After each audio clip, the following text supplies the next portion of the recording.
Please, it's not genocide. Please, it's not this. But to me, I'm not safe. Come and help. All right, everyone, welcome to Pulse Media, where we bring to you news and happening in and around Nigeria and across the world. This time around, we are focusing our attention on this issue of insecurity that has continued to ravage Nigeria, and then it has continued to gain attraction all over the world. Now, Peter Obi has come out to make it categorically clear that he has nothing against Trump invading this country. After all, he's coming to help. I will leave you to watch this video, then I will come back with my take. Meanwhile, former presidential candidate Peter Obi is suggesting that he would have welcomed help from President Donald Trump to eliminate terrorists in Nigeria. Peter Obi made the comments while speaking at the 2025 Leadership Forum Conference at the University of Nigeria's Enugu campus over the weekend. Obi stated that it is not right to start debating when someone has offered you something that you have been looking for, adding that as president, a country's #1 priority should be security. Let's take a look before we come back for a discussion. Please, it's not genocide. Please, it's not this. But to me, I'm not safe. Come and help. Somebody offered you something you've been looking for. It is not going to start debating. What is it? Oh yes, me and my wife are living. We are hungry. Somebody discovered, oh, Peter Obi and his family can no longer eat. You are saying no, it's not true. And we ate in the morning, but the one of afternoon, collect the food first. What I'll do, I would have gone. Even today you declare me president, I can tell you, #1 priority is security of life and property. All right, Dr. Vati, we've seen diverse views on Trump's intervention. That first soundbite I played from the Fox Radio of Trump calling Nigeria a disgrace was the #1 trend on social media over the weekend. And then we also heard from Professor Wole Soyinka, outrightly rejecting the idea of, military intervention in Nigeria. And we see Peter Obi here saying, if someone offers you help, collect it. Do not debate. Your thoughts on this? Okay, there have been many views. Yes. Based on perception, based on affiliations, based on fears and anxieties and all of that. But President Trump, referring to Nigeria as a disgrace, that the country is a disgrace. Wasn't that what he said originally? Yes. When he first said Nigeria will be returned to the list of country of particular concern. Yeah. Nigeria was so designated when he was president in his first term. And then when President Biden came there, President Biden removed Nigeria, from that designation. Now it's a redesignation. And on that occasion, he had made a point that Nigeria is a disgraced country. Mm-hmm. Well, the Nigerian government does not think that we are a disgraced country. He has repeated the same label, in the interview that you referred to, that this country is a disgrace. But we have had, congressional hearing of the African Committee of the U.S. Congress. Well, even if he says he's coming to Nigeria with guns and blazing, he will need the endorsement of Congress, the approval of Congress. And that's why he has to go through Congress, because he cannot deploy American troops without Congress endorsing. Otherwise, that would be an authorized act of aggression by the American government against Nigeria. Now, as for the suggestion by Mr. Peter Obi, it is on record that the Nigerian government has said we are ready to cooperate with anybody who is offering help, whether it's the United States or it's any other country. That was one of the first points that the Tinubu administration made. And then following up by sending a delegation to the United States, a delegation that have queried its composition. There's only one Christian on that list, and it is led by an advisor, not by a minister. The ministers were just following. Some of the service chiefs that were there, they probably had no business with, but the emphasis was on security and defense, right, rather than also looking at the diplomatic side of it. Even the NIA was not part of that team. So, well, they've gone there. Eventually, when we raised the alarm here that even our national security advisor cannot be talking to a first-time congressman, they found a way around it, and national security advisor Ribadu met with Pete Hegseth, because in diplomacy, equals talk to equals, which was why Ramaphosa says he's not going to hand over to a junior U.S. official at the end of the G20, and he snubbed the United States. Within protocol, reasons, President Ramaphosa acted well. So when Mr. Peter Obi says cooperation, pause and reflect and all that, well, the Nigerian government is already going that line. Now, Professor Wole Soyinka has been very consistent in criticizing Donald Trump. He says he's even going to write Idi Amin Part 2, Trump, Idi Amin in America kind of play.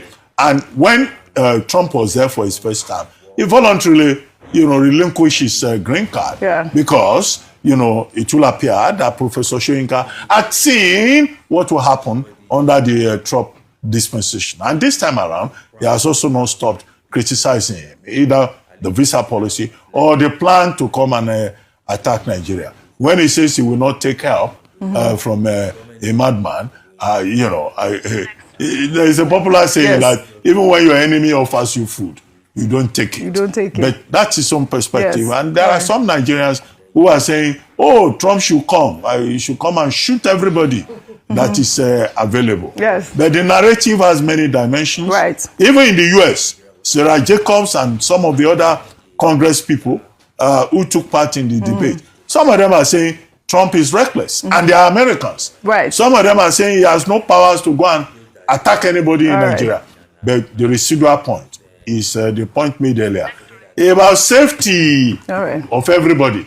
And Nigeria has a responsibility.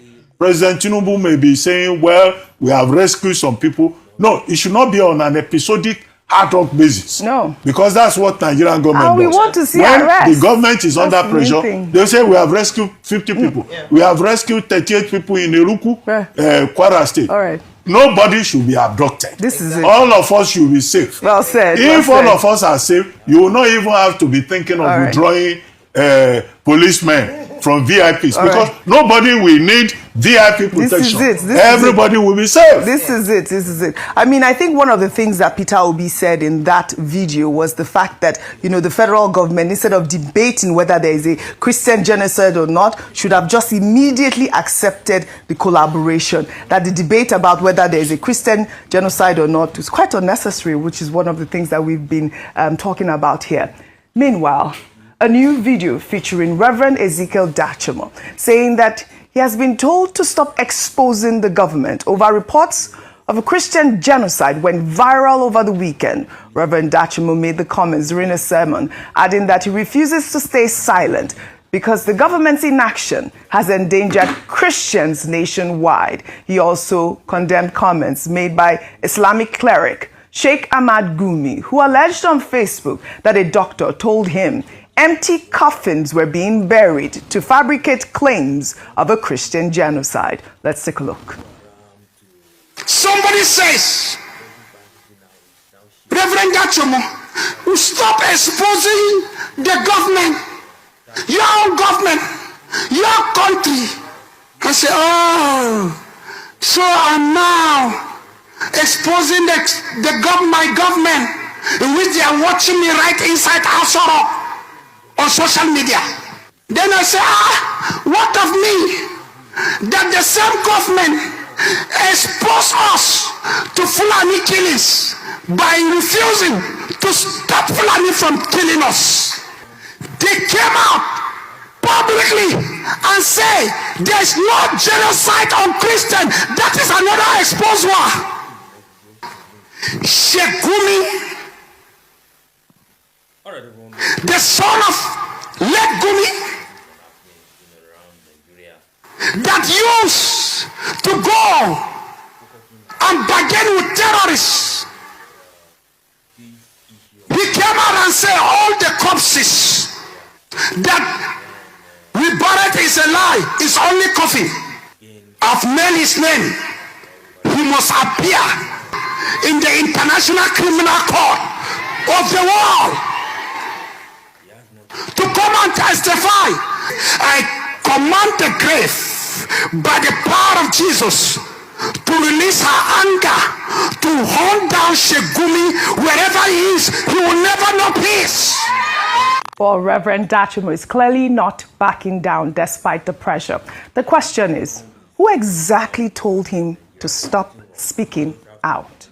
Meanwhile, Pope Leo XIV has stated that both Christians and Muslims are being slaughtered nationwide. The Pope made the comments on Tuesday last week while responding to a question from the press about whether Christians are truly safe in Nigeria. The Pope responded that insecurity affects all people in Nigeria, while also linking it to economics and the control of land. Let's take a look. I'll answer the first question. I think in Nigeria, in certain areas, there is certainly danger for Christians, but for all people, Christians and Muslims have been slaughtered. There's a question of terrorism. There's a question of that has to do a lot with economics, if you will, and control of the lands that they have. Unfortunately, many Christians have died, and I think it's very important to seek a way with the government, with all peoples, to promote authentic religious freedom, respect for all people. Well, the Pope is essentially saying that both Christians and Muslims are being killed. The question now is, will this balanced perspective from the Vatican cool down the heated rhetoric about a Christian genocide in Nigeria? That question, Dr. Vimbai, over to you. Goodness, it's a heavy question. And, we've been debating this issue for a while now. But I think one of the things that stands out to me is that, OG, the world cannot even agree whether there's a genocide in Gaza. There are people who have reinforced it and taken it to the various international platforms, and then there are people who still dispute it. So my question is also around the term genocide, because we've gone into a very dangerous place in the world, in society, where the term genocide is trying to be depicted as something subjective, whereas it's an objective term. There's a definition for it. So I think we need to be careful about venturing into the space where we turn genocide into a subjective, oh, he said, she said. The truth of the matter is that there is evidence that there are mass targeted killings. And in the process of these killings, there are also communities, entire communities that are being affected that are not Christian. That's a fact on the ground. So whether it's a genocide, whether it's not a genocide, unfortunately, in this year 2025, the entire world has gotten to a point where we cannot agree on what constitutes a genocide. That's number one. Number two, on Reverend Dachumo, very unfortunate, his Facebook page has also been taken down, and I believe his take on that, or they're saying that he's alleged of being somebody who is jeopardizing national security based off of the messages that he is transmitting through his Facebook page. And this is very unfortunate. It's very unfortunate because this is a democracy and people are allowed to speak freely. He has evidence. He doesn't just wake up in the morning and speak. He's not inciting. Yeah, he has videos that he shares. He documents. He backs all of his allegations with evidence. So I think it's very important for us not to enter into the realm of silencing people, of censorship, especially people who have their own truth that they are sharing. Having said that, do we want the narrative to cool down? Is it becoming too divisive? Is it becoming too polarizing? Absolutely. However, we're not going to do that by trying to put lipstick on the issues. The only way that we're going to do this is by tackling the issues head on. What are the issues? We've dissected them ad nauseum. Now even Pope Leo is adding his voice to say there are economic issues, there are land-related issues, and this is what we've been saying. We've been saying that from the time there was a drought, from the time climate change started impacting certain places, certain communities started migrating further south in search of arable land. Here in Nigeria, we even introduced the Ministry of Livestock. And the Ministry of Livestock was supposed to try and harness some of these activities around the herding of cows and so forth to be restricted. But I remember when the Ministry of Livestock was now inaugurated, they said that they would need a decade to be able to sanitize the movement of cattle and to be able to create ranches and so forth, which many people thought, so what was the essence of creating this ministry if they're going to tell us that it's going to take a decade to come up with issues, with solutions around cattle rearing and the herders and so forth. So there are so many moving pieces. Earlier in the morning, I also spoke about the fact that we need to also acknowledge the fact that globally, terrorism is migrating from the Middle East because they've taken out ISIS, they've taken out Al-Qaeda. These are groups that used to have over 80,000 fighters. They've been dwindled down to 1,000 fighters. They haven't given up. They've migrated to places like Africa, to the Sahel, to places like Nigeria, because they are porous borders, because they feel that the states here have failed the people. So it's easy to indoctrinate young fighters, and this is the place that they feel that they can find rest. So the issues exist. There must be no censorship. There must be no silencing of voices. People must be allowed to express their truth. And the government, in essence, must just do its duty and do its responsibility. And that is the best way for us to be able to tone down the inflammatory rhetoric that is now becoming a little bit too common and consistent, is if people can feel respite. I don't think gagging people is really the way to resolve this current crisis. I'd like your comment on Dachimo, but I'll take this before you come on that. Meanwhile, on Sunday, Pope Leo expressed deep sadness over the kidnapping of priests and students in Nigeria and Cameroon, appealing for their immediate release. The pontiff stated that his heart hurts, especially for the many abducted boys and girls and their grieving families. He urged competent authorities to take appropriate and timely decisions to ensure the hostages' release, while calling on the faithful to pray that churches and schools remain places of safety and hope. Now, the Pope's intervention adds another international pressure on Nigerian authorities to secure the country. Like I said earlier, there are 353 victims still in captivity in Niger State alone, and 24 girls still in captivity in Kebbi State. Ayo, your thoughts on, comments made by Reverend Dachimo, who, stated that he's been told to stop speaking, and the fact that he's angered by the federal government saying that there is no Christian genocide, and he also, condemned Sheikh Gumi's allegations or actually it wasn't Sheikh Gumi that stated it, it was a doctor, he said it on Facebook, that they were burying empty coffins. Your thoughts? All right. Okay, so there's a saying that truth is bitter. In Nigeria, it almost seems like truth should not be accommodated, or there's a resistance, as it were, to truth. What Reverend Dachimo has been saying has been consistent. I have mentioned it a number of times that the reason why the voices won't be silent and why there's this cry around Christian genocide is that the government seems to be paying little or no attention, or at best ignoring the calls from Christians who are living in the middle belt of Nigeria, that's Jos, Plateau State, Benue State. This call was not only made post President Trump's tweet.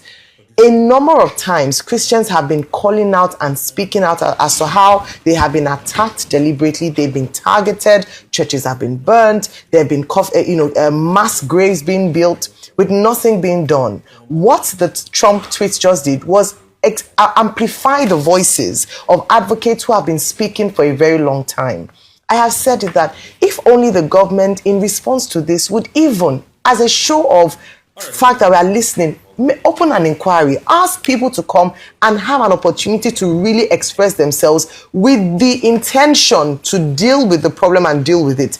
At the end of the day, what people really want is peace. What people really want is a solution. What people really want is the opportunity to express their faith without the fear of any kind of attack or the other. And so what we expect for the government to do for Reverend Dachimo and his likes is, can we offer them protection? Right. Rather than asking for them to keep quiet, because we cannot bury truth. No matter how long it takes, it will definitely resurrect. Right. And it's what people have been speaking about for a very long time. And Reverend Dachimo is just echoing the voices of people who have spoken for years and years with nothing being done. Can this administration finally fix it? Well said, Ayo.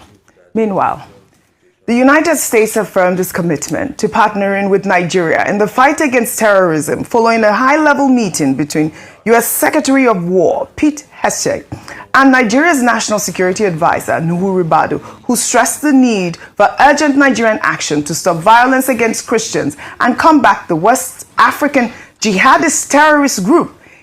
This is as the Director General of the Department of State Services, Adiola Ajayi, briefed President Bola Ahmed Tinubu on the country's heightened domestic security crisis, including the recent mass abductions of school children. Consequently, President Tinubu ordered immediate withdrawal and redeployment of police officers from VIP escorts to core community policing duties, with security requiring VIPs now directed to use the NSCDC. Meanwhile, amid the efforts, controversial cleric and bandit sympathizer Sheikh Gumi says that no government, including the United States, can completely eliminate terrorists. Let's take a look. How these are sporadic cases. You can never ever eliminate terror completely. In America recently, one Nigerian killed his father and injured his two sisters. Will I say America is not safe anymore? No. You have sporadic cases. So, but generally the picture is improving. And I think Nigerians should be patient. Things will get better. Dr. Abati, you know, people are saying Sheikh Gumi is now a spokesperson for the government. But, you know, his rhetoric about whether or not no government can eliminate terrorists, he even compared the fact that there is gun violence in America. Obviously, that is, you know, considered terrorism in some form. But, I mean, your thoughts on all of the, you know, meetings that have been held so far, and, of course, what Sheikh Gumi just said. Well, I mean, the intelligent point is that, look, when government is fighting terrorism, you are dealing with asymmetrical war. Mm-hmm. It's not that the enemy is wearing a uniform. It's not that the enemy has a particular location. So whether for the Nigerian government or for the American government or any other government, you know, an asymmetrical war requires a different kind of approach. Yes. A different kind of method. And that is why there is even a whole broad level of conversation about international cooperation. Because terrorism poses a threat to the whole of humanity. So there can be collaboration, but at the government level, there must also be something about what your government is doing. Mm-hmm. And that's why some Nigerians argue that, look, at the end of the day, it's the Nigerian government that will find the solution, because we're the ones that are directly affected. Right. No. And the Nigerian government must be seen to be doing what it must do. Yes. Now President Tinubu says, we are ready to get help from anywhere, and we are committed. Everybody should be safe in Nigeria. That is the objective. It is also so stated in Section 14, Sub 2 of the 1999 Constitution. Now, there are many views about what is going on in Nigeria. Now, the National Security Advisor meeting with his opposite number, Pete Exet, and both countries saying they will work together. They'll work together. That's also very good optics. And both countries can talk, which was a point that Sarah Jacobs, you know, was making, which was a point that some of the Congress people in the US were saying. You have to consult the Nigerian government and work together to deal with what is actually a global problem. Looking at this particular video, we need to tell ourselves the truth that the insecurity situation is getting out of hand. And if Trump is going to come to assist Nigeria, there is nothing wrong. We just have to humble ourselves and let Trump do his work. If probably he comes and then is able to destroy these bandits in large numbers, probably we have a peaceful Nigeria. At least this will serve as lessons to government and even the bandits that they should be up and doing.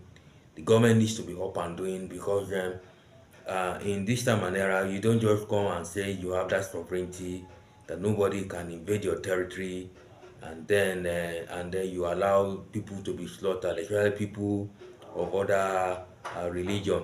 As we know, religion is a very, very important factor, not just in Nigeria but across the world, where a particular group of people seems to be targeting a particular religion all the time.